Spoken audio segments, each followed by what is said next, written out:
Hey everyone, this is Meenakshi Karwa and you're watching Tip with Tales. If you're new to my channel, please subscribe my channel and also press the bell icon ting ting ting so that you get notified whenever I post a new video.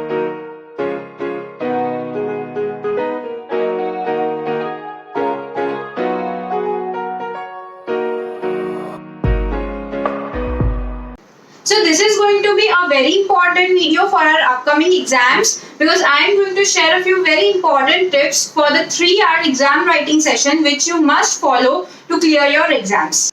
Always remember that you are appearing for the professional exams. So it is just the 3-hour game. Doesn't matter how hard you have studied for the 3 months. If you don't perform well in those 3 hours, you will lose the game. So it is very important to have those 3 hours exam strategy ready in your mind. So stay tuned till the end of this video and we'll find out the 3-hour exam strategy to clear your exam. So the very first and foremost thing is go stress free. I know it might sound a bit philosophical, but this is what my experience is speaking to you that it will work wonders for your exams. You know, at times अगर आपने अपने senior से ये सुना होगा या आपने खुद experience किया होगा that during exams some people go blank, सब कुछ पढ़ा हुआ है लेकिन अचानक से देखा तो याद नहीं आ रहा है या फिर आधा याद आ रहा है और आधा अटक गए हैं. ये सब क्यों होता है पता है? Because you have that invisible pressure on your head sitting कि भाई इसी अटेम्प्ट में हमको क्लियर होना है. इस बार अगर क्लियर नहीं हुए ना तो सब कुछ खत्म हो जाएगा. तो बस होना ही है ऐसा वाला जो प्रेशर ले रखा है ना उसकी वजह से अननेसेसरी स्ट्रेस बिल्डअप होता है. और फिर जब आप एग्जाम देने जाते हो और आप फर्स्ट क्वेश्चन भी देखते हो ना और उस क्वेश्चन में अगर जरा सा भी आईसीएआई ने ट्विस्ट किया होगा ना तो आपका गेम उधर ही बच जाएगा. वो स्ट्रेस की वजह से आप ऑलरेडी डरे हुए हो एंड इंस्टेड ऑफ शांति से वो पेपर पे अपना माइंड अप्लाई करने की बजाय आपका डरा हुआ माइंड ब्लैंक हो जाता है. 3 महीने तक लगातार की हुई पढ़ाई भी वो 3 घंटे में याद नहीं आती है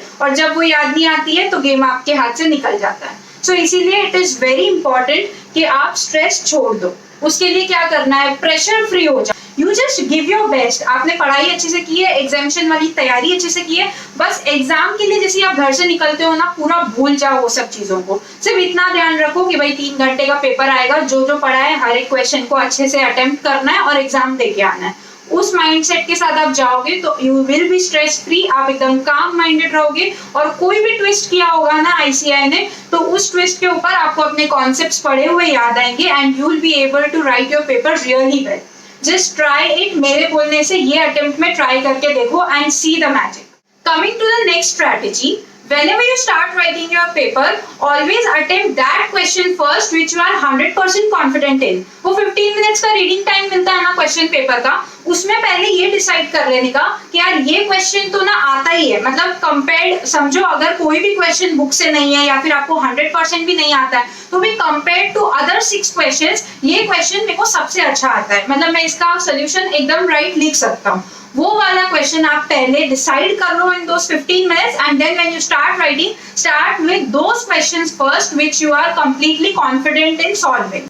एंड जो क्वेश्चन बिल्कुल नहीं आता है कि यार कोई पेपर ऐसा आता है ना जो आईसीएआई ने बैंड बजाई हुई होती है जो पेपर में, वो पेपर में कुछ क्वेश्चंस ऐसे होते हैं जो हमको बिल्कुल भी नहीं आता है लेकिन ठीक है हम थोड़ा सा तो ट्राई कर सकते हैं. ऑलवेज रिमेंबर 100 मार्क्स का पेपर अटेम्प्ट करने का, चाहे क्वेश्चन आए या ना आए, भले आपको कुछ भी नहीं आता उसमें लेकिन गिवन और जितना कुछ समझ में आए उस क्वेश्चन में एटलीस्ट ट्राई करके आने का, भले ही रॉन्ग हो बट लिख के आने का. सो 100% पेपर तो आपको अटेम्प्ट करना ही है. उसमें जो ये वाली क्वेश्चंस है ना जो बिल्कुल नहीं आते हैं उसे ट्राई करने, always keep them to the last. उनको हमेशा सबसे लास्ट में रखने का, जो अच्छे से आते हैं वो पहले करने का. Reason being whenever the paper checker checks your paper तो स्टार्टिंग में जो क्वेश्चंस राइट है ना उनका एक साइकोलॉजिकल इंप्रेशन ऐसा पड़ते जाता है कि नहीं बंदे ने अच्छा पेपर लिखा है, उसको आता है, कंसेप्चुअली उसका माइंड क्लियर है.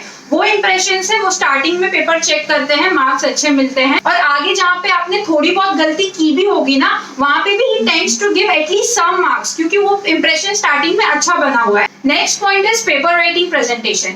इसके क्या फायदे होते हैं कि फर्स्ट ऑफ ऑल आपका पेपर दूसरों से ज्यादा प्रेजेंटेबल और इंप्रेसिव लगता है और सेकेंडली जब आप हाईलाइट करते हो आपके आंसर्स के मेन पॉइंट्स या फिर कंक्लूजन गिवन ये सबको अंडरलाइन करते हो तो उससे क्या होता है कि जो आपके आंसर का राइट आंसर का जो पार्ट है ना वो जल्दी से हाईलाइट होके आता है पेपर चेकर के पास. तो instead of reading the whole answer कभी कभी आपने सिर्फ आंसर जो हाईलाइट किया और जो राइट वर्ड्स है उनको देख के आपको अच्छे मार्क्स मिल जाते हैं। मैं आपको एक छोटा सा वीडियो क्लिप दिखाती हूँ जिसमें मैंने मेरे फ्रेंड का पेपर है, वो सर्टिफाइड कॉपी है, जिसमें ऑडिट में ही गॉट 73 मार्क्स, माउली। उनका पेपर मैं आपको प्रेजेंटेशन के लिए दिखा रही हूँ, just have a look at it. So this is the certified copy of my friend Mauli. He obtained 44 marks out of 70. In total it was 73 marks out of 100. You see the presentation of this paper in the professional ethics answer. The clause number, the explanation of clause is highlighted. Everything is highlighted, whatever is the main part of the answer. You will see the highlighted conclusion. जो भी important lines है answer की वो सब highlight की हुई है और आंसर्स को पार्ट्स में लिखा हुआ है, ना कि एक साथ पैराग्राफ में। पॉइंट्स में आंसर लिखे हैं, एनालिसिस, गिवन, कंक्लूजन, सब पार्ट्स में।